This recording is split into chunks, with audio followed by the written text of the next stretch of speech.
At saka pagkatapos ng mga ganitong oras, bago mag-4, para makatulog ako. Bagong mag-4, para makatulog ako. Aba, ibang level. And of course, syempre, strong coffee or creamy? Para sa akin, strong. Strong. Ayun. Strong. Yung ating, meron tayo kasi nga Great Taste Granule Strong. Tama, minsan kailangan ko ng matapang ng kape para kabahan ako sa mga pinagagawa ko sa buhay. So, eto naman, kape habang may work o kape habang may kausap? At sino ang kausap? Parehas lang kasi yung ka-work tsaka ako. Pareho. May mga pagkakataon talaga na kailangan ng kape.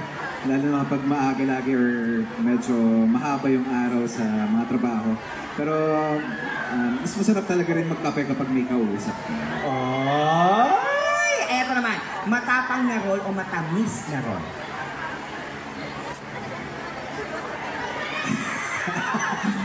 Parang may iba kayong gustong sagot. Kaya nga, matapang na matamis silang dalawa eh. Oh. Para sa akin, matapang. Matapang. And of course, syempre, masarap uminom ng kape kapag... Masarap uminom ng kape.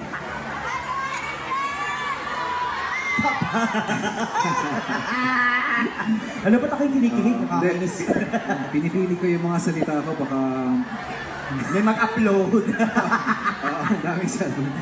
Masarap talaga magkape kapag masikat pa lang ang araw. Kumbaga, tinatahak mo na yung araw mo na may lakas at may gising. Ayun. So talagang kailangan talaga natin na katulad ng isang Paolo Abilino sa buhay. Ngayon of course, syempre, ngayong nakilala na natin si Mr. Paolo Abilino ay pagdating sa kanyang kape, may mas gusto ka pa bang sabihin sa ating mga ka-asenso at Great Taste? Yes, unang-una maraming salamat po ulit mga ka-asenso. Taon-taon po ako nandito at masaya po ako lagi na nagpo-perform kasama kayo. At syempre, kung hanap nyo ay buo ang tapang at lasa ng kape nyo, mag-Great Taste na kayo. So maraming salamat muli, Great Taste, for having me today.